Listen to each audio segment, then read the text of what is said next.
Salut à tous, j'espère que tout le monde va bien. On se retrouve aujourd'hui pour la market update sur BTC, le Forex et le Gold. Donc BTC, on va se mettre en 1 heure.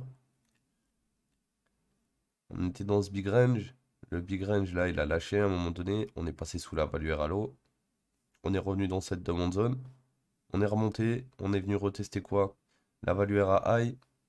On avait sûrement un niveau aussi ici à venir prendre. Une fois qu'on a touché ces deux niveaux, on a redrop. Donc là, pour moi, ce que je vois, c'est qu'on arrive sur des supports. On arrive aussi sur potentiellement des zones intéressantes. Attendez, je regarde un truc au niveau d'ici. Hop, 523, 161,8.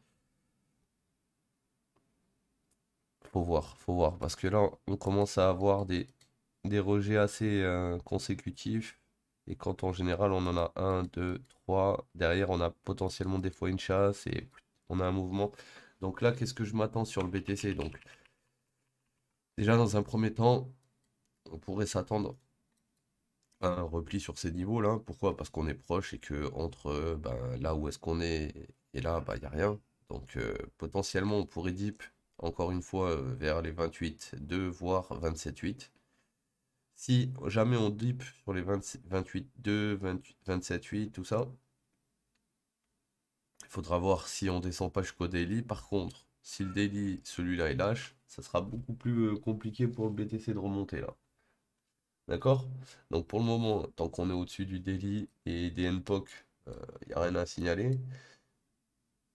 On est surtout en train de retester, j'ai en train de voir le break du range.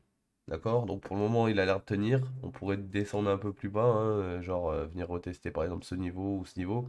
Et ça viendrait nous faire tester les NPOC. Donc c'est possible. Activer Poséidon. Ok, on a un tested level qui est aussi ici, un daily. Donc ouais, il y a possibilité que du NPOC on remonte. Et du NPOC on remonte où? Ben là, en fait. Donc potentiellement on pourrait descendre encore un coup, revenir ici.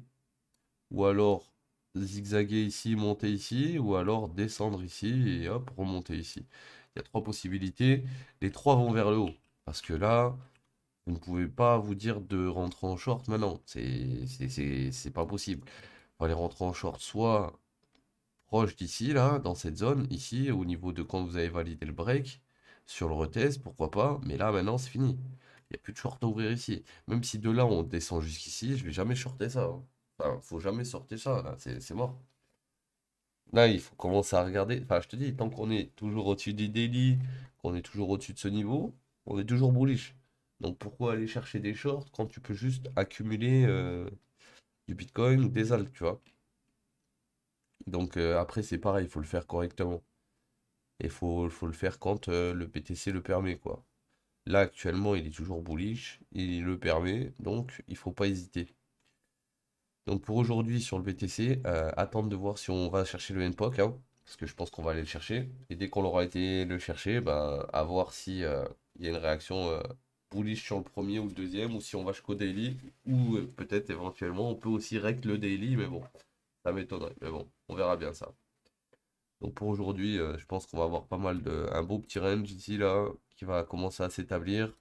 Et là, on a un beau support qui commence à bien taper plusieurs fois. Donc soit on va monter un peu, fade, hop, revenir taper ça avant de repartir, ce qui est possible. Soit on peut range un petit moment ici et puis y aller ensuite. On va aller faire un tour sur le Forex. Alors le Forex. Donc le Forex, hier, j'ai pris ce play ici, je l'ai TP. Du coup, 1, 2, 3, 4, 5. On a une correction qui est potentiellement terminée, mais pas forcément sûre à 100%. Pourquoi? Parce que ma 5 ici, ça peut être juste ma 3 ici, et ma 4 ici, et il me manque ma 5 puisque mon daily level, comme tu peux voir ici, n'est pas fill. D'accord? Donc j'ai un daily level ici à les fill. Une fois qu'il sera fill, il aura pris toute la liquidité en puce interne de ce mouvement. Là, on pourrait éventuellement se dire qu'on a peut-être une A, une B, on va chercher une C, du coup au 123, ce qui est possible, hein. Du coup, on aurait une 4 par là qui viendrait se promener par là. Et là, le problème, c'est qu'ici, on a une div, mais c'est une div avec le RSI le plus bas. Donc, du coup, pour moi, c'est la 3 ça. Et le truc, c'est que ce point et ce point, s'ils sont en div, Pour valider la div, il faut repasser au-dessus du point haut. Et le point haut, on n'est pas repassé dessus. Donc pour moi, on a fait une 1, 2, 3. On est en train de faire une 4. Soit la 4, elle va s'arrêter bah là. Parce qu'on a un daily level untest aussi, au niveau de 1,09,750. Donc on pourrait s'arrêter tout droit là, ici. Ou bien continuer un peu, aller chasser cette liquidité, revenir dans ce gap, voir ce gap. Et ensuite redescendre. Pourquoi? Parce qu'on a un tested level daily aussi en haut. Ok? Donc pour l'euro USD, pour l'instant il est en train de redrop, donc on n'aura peut-être pas la baisser au 100% direct. En tout cas, ce que vous pouvez faire, c'est là on est en 1 heure, mettre une trendline comme ça, oblique, parce que votre prix il est rejeté à chaque fois sur cette trendline.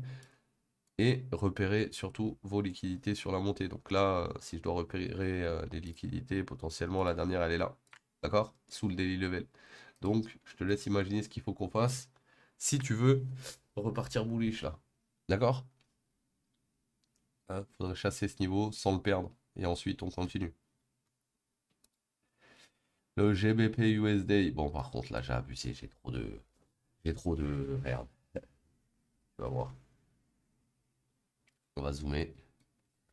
Donc là, pareil, hier, hein, petit play en M1 que j'ai pris euh, dans cette zone. Alors, attends, hop. Arrêtez de toucher ça. Hop.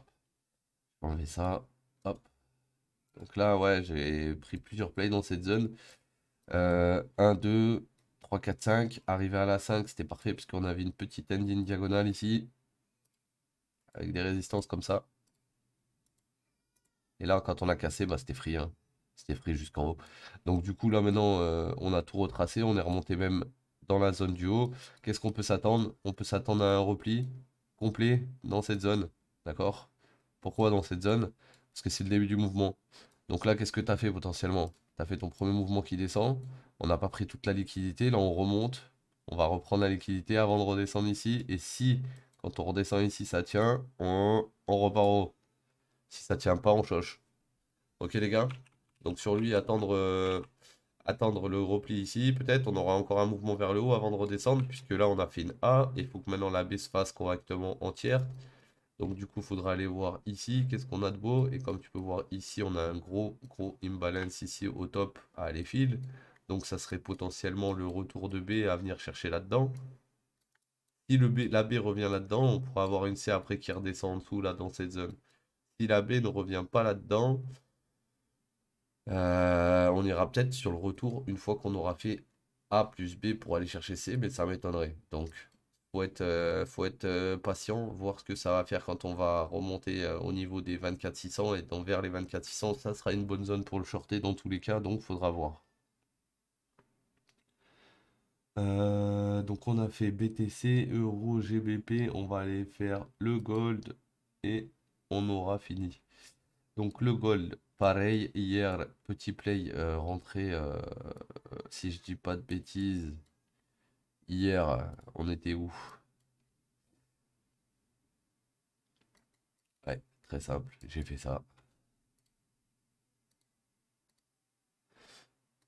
Ici, je pris le play, je crois. Je suis pas sûr. Attends, je me rappelle plus où j'étais rentré. Bon, en tout cas, sur le gold, il y avait un play à jouer ici. Ce play, il a été pris, il a été TP pour ma part, il me reste quasiment plus rien. D'ailleurs, mon dernier niveau, normalement, c'est au-dessus de ses liquidités, mais bon, là, je vais sortir plus tôt pour être tranquille. La prochaine zone pour le long, ça pourrait être toute cette zone, d'accord? Toute cette zone-là, d'accord? Ça pourrait être une zone bullish. Maintenant, si on regarde, on pourrait même la rectifier et la mettre ici. Pourquoi? Parce que c'est cette partie qu'il faut venir fil. Hein, la plus basse. Cette partie est pas fil, mais cette partie non plus. Donc du coup, si on veut tout fil, il faut venir quand même dans cette box. Donc cette box, ça serait la zone intéressante pour potentiellement regarder des longues. Ainsi que cette box pour regarder potentiellement pour des shorts dans un premier temps. D'accord? Donc si jamais on prend le long ici, on pourrait remonter là. Et si jamais on monte là direct et qu'on s'arrête là, on pourrait redescendre d'ici pour aller là. Ok? En tout cas, si je regarde mon mapping, on a boss et on a choche Du coup, si on a boss et on a shosh, on a peut-être fait une A, là on va faire une B, et ensuite on va faire une C de plus grande amplitude vers le bas. Mais ça, on le saura quand il aura validé, parce que pour le moment,